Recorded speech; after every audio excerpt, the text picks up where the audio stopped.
Today's issue, why is there so much confusion surrounding where Mattapan begins and ends? Absolutely.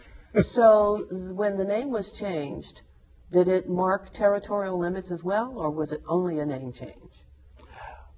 In other words, did Dorchester extend, just basically become the new name for what was Mattapan, and it extended? Well, it did just become, it was only a name change, but over time, boundaries had to be set over and over and over again between different larger towns. Okay. And Dorchester was the largest town in the beginning. Let's jump ahead 100 years and talk a bit about the Lower Falls area of the Neponset River, you know, what's current day Lower Mills. Lower Mills, yes. In Mattapan. When did the Lower Falls become Lower Mills? Because as I understand it, they were originally called the Lower Falls. Well, you have the Upper Falls. You have the Upper Falls at Mattapan Square. You have the Lower Falls at what we now call Lower Mills. And I think it was the construction of the mills that really made it take on that name of Lower Mills, but Lower Falls certainly characterizes it geographically. Okay. You know, it's as you come in from the ocean, it's the first place you can't go any farther than in a boat. You have to stop there because of the falls. And again, the land rises and gets up to the Upper Falls, so there's a higher elevation there in Mattapan Square.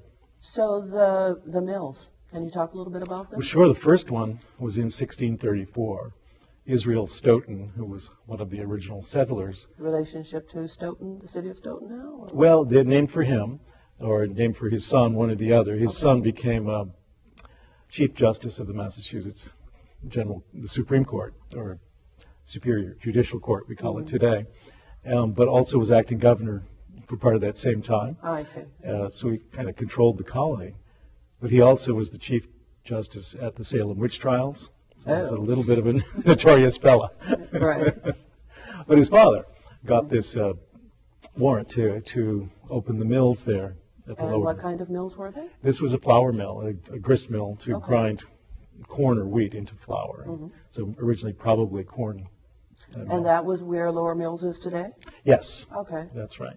And then eventually that expanded into many other kinds of mills, like woolen mills and cotton mills, and of course chocolate, the Baker Chocolate Mill. Baker Chocolate Factory, which the building still stands there That's today. right. I think we have a caller. Sorry. Caller, are you there? Yes, hello. Thank you, caller. What's your question? Well, I have actually a two-part question. One is when did the Upper Falls get eradicated from the historical records? Because it was a new fact for me.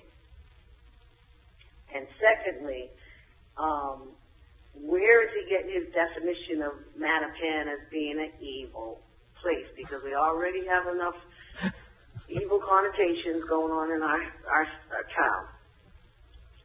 Oh, thank you, caller. We'll do our best to answer. Let's try the first part first. Sure. Do you have The Upper Falls, I think, we could still refer to them as the Upper Falls. It's just Mattapan Square has become more of a current name for that area. And over time, I think, there were paper mills there. Again, it could have been called the Upper Mills. But Upper Falls was the current, the one at the original time. And I think over time, it's just someone named Mattapan Square, and I can't tell you when that occurred. Okay. I certainly agree that Dorchester and Mattapan get more than their share of negative publicity. Every bad thing that happens in the city happens in Dorchester or Mattapan, no matter where it happens. Yeah. And so I agree. But this information came from the town of Saugus's website. They have an educational program where they teach school kids about the origins of Massachusetts names.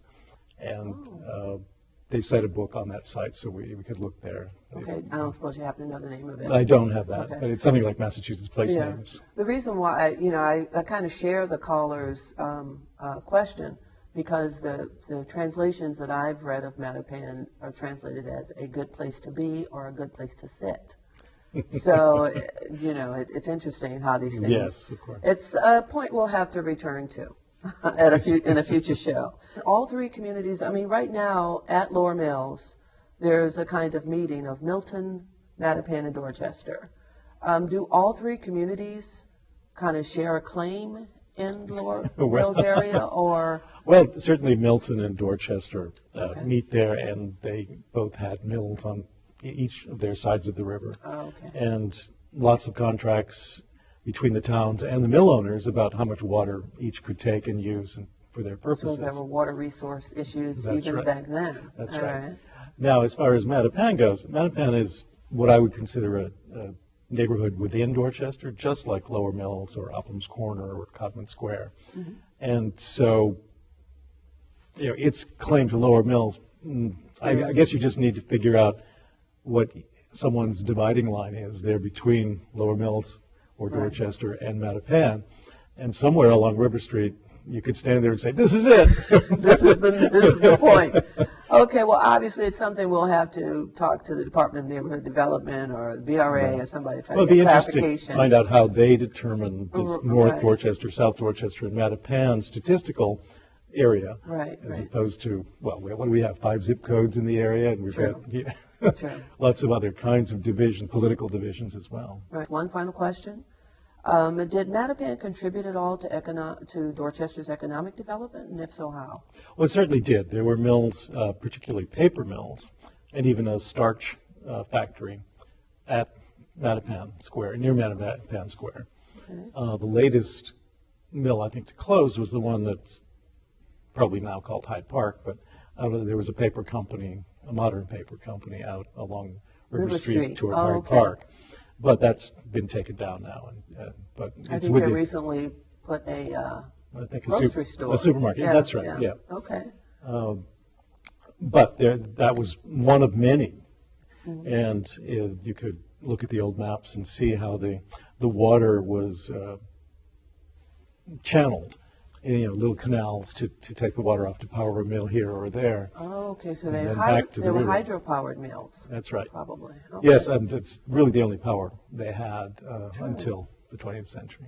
Got it. Okay. Well, just before you go, please tell us a bit about Dorchester Historical Society. And Sure. We were founded in 1891, and we're there to collect and preserve and interpret the history of Dorchester, including Mattapan.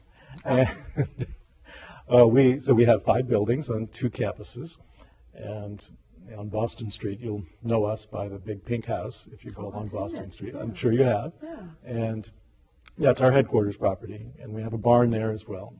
We're currently trying to restore the barn, so we've been doing a lot of fundraising appeals. City of Boston just awarded us a $25,000 grant with a Partners with Nonprofits program. Mm-hmm. So we think we can now get underway at replacing the structural elements in the barn. Great. And the holdings there at the Historical Society, are they open to the public if They anyone went are. to research? Or? Well, yes, absolutely. Now, we're open to the public generally only one day a month. That's the 3rd Sunday of the month. Okay. But by appointment practically at any time. In terms of the holdings themselves, what can you give a general Sure. description of Well, what kinds of? Yes, we have paper holdings, so maps, Mm-hmm. letters, documents, archives, photographs, illustrations, that sort of thing. We have textiles, costumes from their apparel Right. from several centuries, paintings, furniture, you Starting name as it, early as from what periods? from the 17th century Really? up until the present. Yes. Okay, great. Yeah.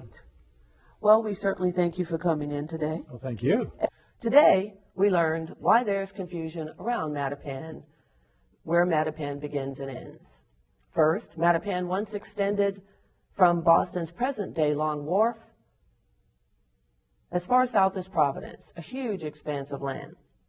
A portion of Mattapan was renamed Dorchester in the 17th century when Boston got its name.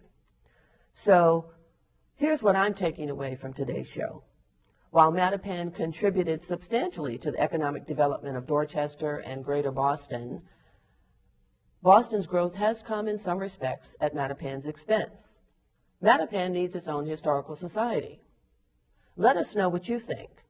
You can email us at advancemattapan@care2.com. Meanwhile, the next time you find yourself puzzling over exactly where the boundaries lie, just remember that all of it was once called Mattapan, a word the Native American tribes defined as a good place to be.